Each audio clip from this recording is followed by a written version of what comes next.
পদাশ্রিত নির্দেশকটা নিয়ে আমরা একটু আলোচনা করি। আসেন, পদাশ্রিত নির্দেশক। দেখেন, পদাশ্রিত নির্দেশক জিনিসটা কি, প্রথমে আমাদেরকে এটা একটু ভাবতে হবে। ব্যাপারটা হচ্ছে পদাশ্রিত নির্দেশকের অপর নাম হচ্ছে পদাশ্রিত অব্যয়। বাংলায় নির্দিষ্টতা জ্ঞাপক প্রত্যয়ের ইংরেজি স্থানীয় হয় হচ্ছে ডেফিনিট আর্টিকেল বি। অর্থাৎ ইংরেজিতে আমরা যেটাকে বলি ডেফিনিট আর্টিকেল বি, সেটাই বাংলায় হচ্ছে পদাশ্রিত নির্দেশক। কথা কি বুঝতে পারছেন? সেটাই বাংলায় হচ্ছে কি পদাশ্রিত নির্দেশক। আচ্ছা, এটা হচ্ছে পদাশ্রিত নির্দেশক। এবার দেখেন, এরপর হচ্ছে পদাশ্রিত নির্দেশকের ভিন্নতা প্রযুক্ত হয় কি ভেদে? বচন ভেদে। হ্যাঁ, ভালো করে খেয়াল করেন, পদাশ্রিত নির্দেশকে ভিন্নতা প্রযুক্ত হয় কি ভেদে? বচন ভেদে। কেন বচন ভেদে? দেখেন, আমি যদি বলি যে ছেলেটি বিছানায় বসে আছে, তাহলে ছেলেটি তার মানে কি কয়টা ছেলে? একটা ছেলে, এই জন্য টি বসছে। কিন্তু আমি যখন এটা গুলো বলবো তখন কি একটা হবে না অনেকগুলো ছেলে বুঝাবে? অনেকগুলো ছেলে বুঝাতে ব্যবহৃত হবে ছেলেগুলো।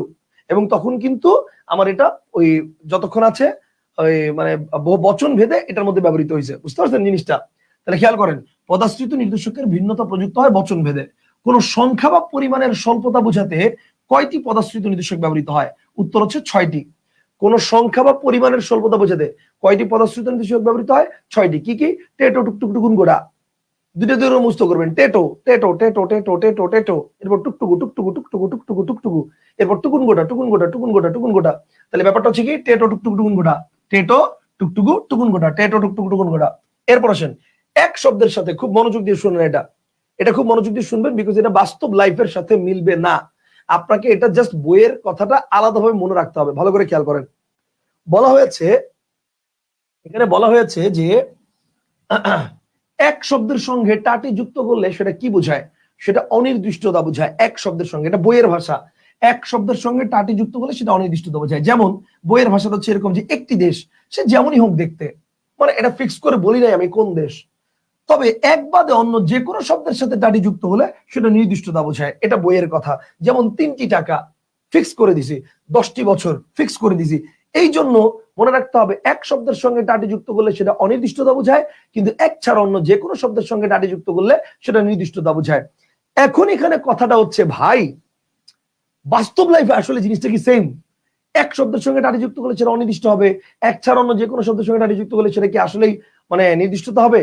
আপনি একটু চিন্তা করেন, দোকানে গিয়ে বললেন ভাই আমাকে একটা কলম দেন, দোকান না হয় আপনাকে মানে যে কোনো মানে একটা কলম দিল, ফিক্স করে দিল না কোন কলমটা দিবে। এখন আমি যে দোকানে যদি বলি ভাই আমাকে 2টা কলম দেখান তো, দোকানদার তো এটাও 2টা কলম মানে আপনাকে ফিক্স করে না দিয়ে আপনাকে 2টা কলম মনে করেন যে কোনো কোম্পানি দেখাতে পারে, পারে না? তাহলে এইটা আপনি মানে মানে এক শব্দের সঙ্গে টাটি যুক্ত করলে সেটা অনির্দিষ্ট হবে, আর এক ছাড়া অন্য যে কোনো শব্দের সঙ্গে টাটি যুক্ত করলে সেটা নির্দিষ্ট হবে। এটা আসলে বাস্তব লাইফের সাথে লজিক্যালি মেলে না। আপনি দেখেন, অনেক সময় ফ্রেন্ডদেরকে আমরা ফোন দিয়ে বলি না, দোস্ত কতদিন দেখা হয় না, একদিন বাসায় 2-4টা ডাল ভাত খাবি। তাহলে এই যে 2-4টা ডাল ভাত খাবি, কথাটা মানে কি 2টা বা 4টাই ডাল ভাত খাওয়াবো? মানে এটার মানে কি 2টা বা 4টাই ডাল ভাত খাওয়াবো? এটা তো বলার জন্য বলছি। বা আমরা অনেক সময় বলি না, আম্মা অনেক খিদা লাগছে 2টা ভাত দাও। 2টা ভাত দাও মানে কি 2টাই ভাত দিব? না, তো এগুলো হচ্ছে বলার জন্য বলা। তো এইখানে কিন্তু এই জন্য বলছি যে এক শব্দের সঙ্গে টাটি যুক্ত করলে যে অনির্দিষ্টতা হয়, আর এক ছাড়া অন্য যে কোনো শব্দের সঙ্গে টাটি যুক্ত করলে নির্দিষ্টতা হয়, এটা বইয়ের ভাষা, বাস্তব লাইফের সাথে এটা মিলবে না। কথা বুঝতে পারছেন? এটা বইয়ের ভাষা, বাস্তব লাইফের সাথে এটা মিলবে না।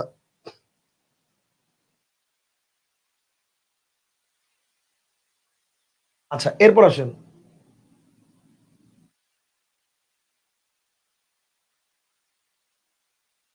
ভাই ছেলের সাথে গুলো বচন বসে না মানে বুঝলাম না আমি।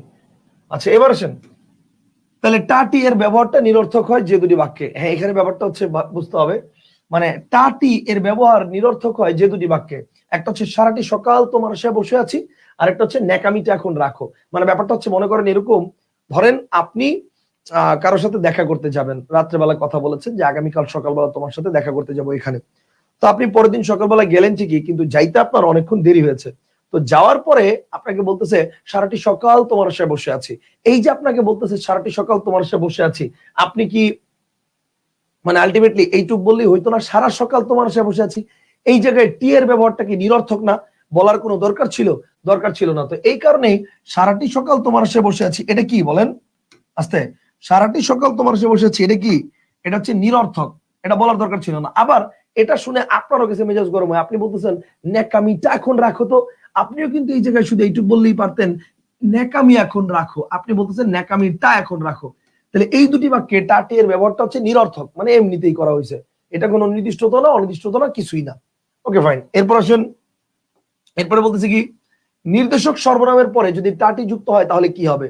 নির্দেশক সর্বনামের পরে যদি টাটি যুক্ত হয় তাহলে সেটা হচ্ছে একদম সুনির্দিষ্ট হয়ে যাবে, ফিক্সড হয়ে যাবে। যেমন দেখেন, ওটি যেন কার কলম, মানে একদম ফিক্স করে বলছি ওটি যেন কার কলম। আবার দেখো, এটা নয় ওটা আনো, মানে ফিক্স করে বলতেছি এটা নয় ওটা আনো, নির্দিষ্ট করে বলতেছি। আবার দেখেন, সেইটাই ছিল আমার প্রিয় কলম, মানে ওই যে ওইটাই সেইটাই ছিল আমার প্রিয় কলম, মানে নির্দেশক সর্বনামের পরে যদি টাটি যুক্ত হয় সেটা হচ্ছে সুনির্দিষ্ট হয়ে যায়। কথা বুঝতে পারছেন? এই পর্যন্ত তাহলে আমরা ক্লিয়ার হলাম। ওকে,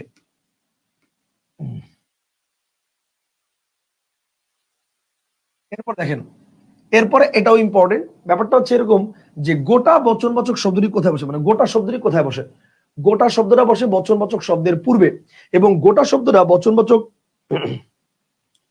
অনুন্নত বা ইতর প্রাণীবাচক শব্দে গুলো বসে। ও, ডেমন কিং ভাই বলছে অনুন্নত বা ইতর প্রাণীবাচক শব্দে গুলো বসে।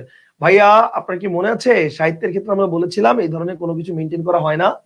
সাহিত্যের ক্ষেত্রে এই ধরনের কোনো কিছু মেনটেন করা হয় না বলেছিলাম, মনে আছে? বচন যখন পড়িয়েছিলাম তখন বলছিলাম যে অনুন্নত বা ইতর প্রাণীবাচক শব্দের বহু বচনে বসে গুলি গুলা গুলো, এটা ঠিক আছে, মানলাম। আবার উন্নত প্রাণীবাচকে বসে হচ্ছে রা এরা দিকদের বৃন্দগণ বর্গমণ্ডলী, এটাও ঠিক আছে। কিন্তু ব্যাপারটা হচ্ছে এটা সাহিত্যের ক্ষেত্রে মেনটেন করা হয় না। কারণ দেখবেন হুমায়ুন আহমেদের গল্প পড়তে গেলে এরকম অনেক অনেক লাইন আছে, ঠিক আছে? এই শহরের মানুষগুলো অনেক অচেনা, তাহলে মানুষ তো উন্নত প্রাণী, মানুষের সাথে তাহলে গুলো কেন বসছে? কথা কি বুঝতে পারছেন? সো সাহিত্যের ক্ষেত্রে আমরা যখন ব্যবহার করব তখন এগুলো কোনো নিয়ম মানবে না। Okay fine, good. এবার আসুন, তাহলে গোটা শব্দটি কোথায় বসে? গোটা শব্দটা হচ্ছে বচনবাচক শব্দের আগে বসে। বচনবাচক শব্দের আগে বসে কি করে? বচনবাচক শব্দের আগে বসে নির্দিষ্টতা অনির্দিষ্টতা দুইটি প্রকাশ করে। কি প্রকাশ করে? নির্দিষ্টতা এবং অনির্দিষ্টতা দুইটাই প্রকাশ করে। গোটা শব্দটি বচনবাচক শব্দের আগে বসে নির্দিষ্টতা অনির্দিষ্টতা দুইটি প্রকাশ করে। যেমন দেখেন, আমি যদি বলি গোটা সাতেক আমানো, তার মানে এটা কি বোঝাচ্ছে? অনির্দিষ্টতা বোঝাচ্ছে। গোটা সাতেক আমানো এটা বোঝাচ্ছে অনির্দিষ্টতা। এখন দেখেন, যদি বলি গোটা দেশটাই ছারখার হয়ে গেছে, তো এটা কি বোঝাচ্ছে? নির্দিষ্টতা। চিন্তা করেন, আমি আপনাকে বললাম ভাই গোটা সাতেক আমানো, তো গোটা সাতেক আমানো মানে কি আপনি সাতটাই আনবেন? এটা ছয়টা হইতে পারে, আটটা হইতে পারে, পাঁচটা হইতে পারে, মানে বলছি সাতটা, সাতটার মতো আমায় নেন। গোটার সাথে আমানো মানে কি সাতটার মতো আমায় নেন, তার মানে কি ফিক্স করে বলছি যে সাতটাই? না।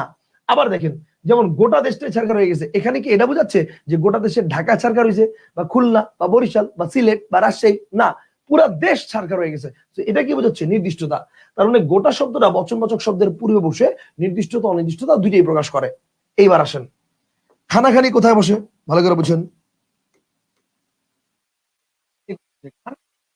বচনবাচক শব্দের পরে। গোটা বসে বচনবাচক শব্দের পূর্বে, আর খানাখানি বসে বচনবাচক শব্দের পরে। এবং পরে বসে এইটাও ঠিক সেম, ওই নির্দিষ্টতা অনির্দিষ্টতা দুইটাই প্রকাশ করে। এটাও ঠিক সেম, দেখেন, নির্দিষ্টতা এবং অনির্দিষ্টতা দুইটাই প্রকাশ করে। যেমন দেখেন, আমি যদি বলি দুইখানা কম্বল চেয়েছিলাম, এটা নির্দিষ্টতা। দুইখানা কম্বল চেয়েছিলাম, নির্দিষ্টতা। আর একখানা বই কিনে নিও, অনির্দিষ্টতা। এখন এইটা বইয়ের লজিকটা হচ্ছে এরকম, এইটার বইয়ের লজিকটা হচ্ছে এরকম যে দুইখানা কম্বল চেয়েছিলাম, এটার ব্যাপারটা হচ্ছে মনে করেন এরকম যে, ধরেন আমি আপনাকে বললাম যে ভাই দুইখানা কম্বল চেয়েছিলাম, আপনাকে তো ফিক্স করে দিলাম, আপনি তো আমাকে তিনখানা দিবেন না। কিন্তু আমার কথা হচ্ছে, আমি যদি বলি ভাই একখানা কম্বল চেয়েছিলাম, তাহলে এটাও তো ফিক্স করে দিলাম।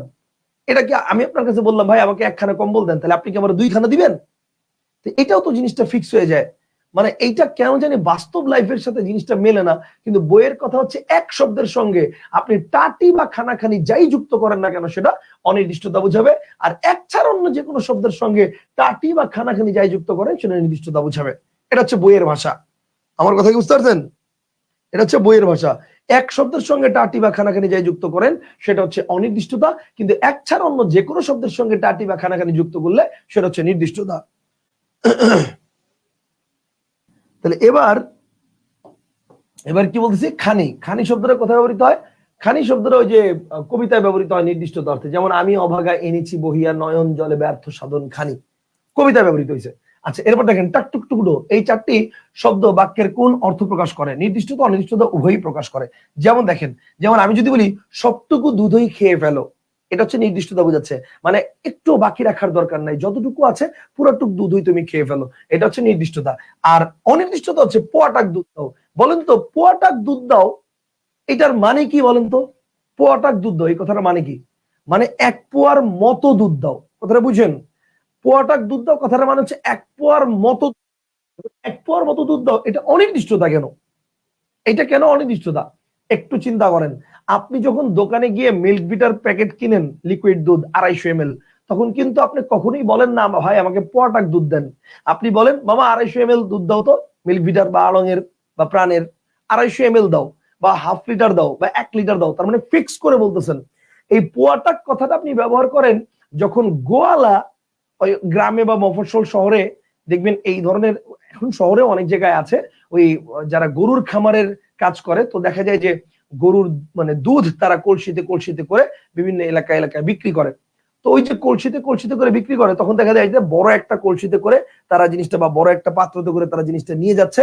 তো নিয়ে যায় তাদের কাছে ওই যে ইয়াতে দিবে, যে যার কাছে দিবে তার কাছে যা বলে যে মানে খালাম্মা বা বাজান আপনার পাত্রটা দেন, পাত্রটা দিলে তখন হচ্ছে মানে পাতিলটা দিলে তখন হচ্ছে এই যে ইয়া আছে গোয়ালা আছে, তখন হচ্ছে তাকে কি করে পানি, সরি দুধ ঢেলে দেয়, অবশ্য দুধের মধ্যে এখন পানিও থাকে, ওকে যাই হোক দুধ দিয়ে দেয়। তো এই যে দুধটা দেয়, তো এখন এইটা কিন্তু মনে করেন আহ তার কাছে কিন্তু কোনো দাঁড়িপাল্লা বা পরিমাপ করার যন্ত্র নাই, ঠিক আছে? যে মনে করেন 250 ml দিবে, মনে করেন জিজ্ঞেস করছে আজকে কতটুকু দুধ দিব, তো মনে করেন গৃহকর্তা বা গৃহকর্ত্রী বলছে যে আজকে 250 ml দুধ দেন, তো 250 ml দুধ দেন কি এভাবে বলবে না, বলে আজকে পোয়াটাক দুধ দাও, বা বলে মনে করেন দেন আজকে হাফ কেজির মতো। এই যে হাফ কেজির মতো, এখন উনি কি করে, ওনার একটা পরিমাপ যন্ত্র আছে নির্দিষ্ট, ওই পরিমাপ যন্ত্রের মধ্যে উনি জিনিসটা মাপে, মানে একটা মগ আছে বা পাত্র আছে, ওই মগের মধ্যে দুধটা ঢালে তার কলসি থেকে, ওখান থেকে ঢেলে তারপরে তার গৃহকর্তার পাত্র বা পাত্রীতে মানে পাত্রের মধ্যে এটা রাখে। এখন মনে করেন একবার দিলে হয়তো বা 1 পোয়া, দুইবার দিলে আধা কেজি, চারবার দিলে 1 কেজি, হয়তো এরকম ভাবে তার কোনো হিসাব নিকাশ থাকতে পারে। কিন্তু ব্যাপারটা হচ্ছে ওইটা তো কিন্তু ফিক্স না, একটু বেশিও হতে পারে একটু কমও হতে পারে। এই জন্য বলছি পোয়াটাক দুধ দাও দ্বারা কি বোঝায়? অনির্দিষ্টতা বোঝায়। আর কেতাতা জমি এটা লাগবে না, কেতাতা জমি এটা লাগবে না, শেষ। তো এটা কি গেল? এটা গেল পদাশ্রিত নির্দেশক।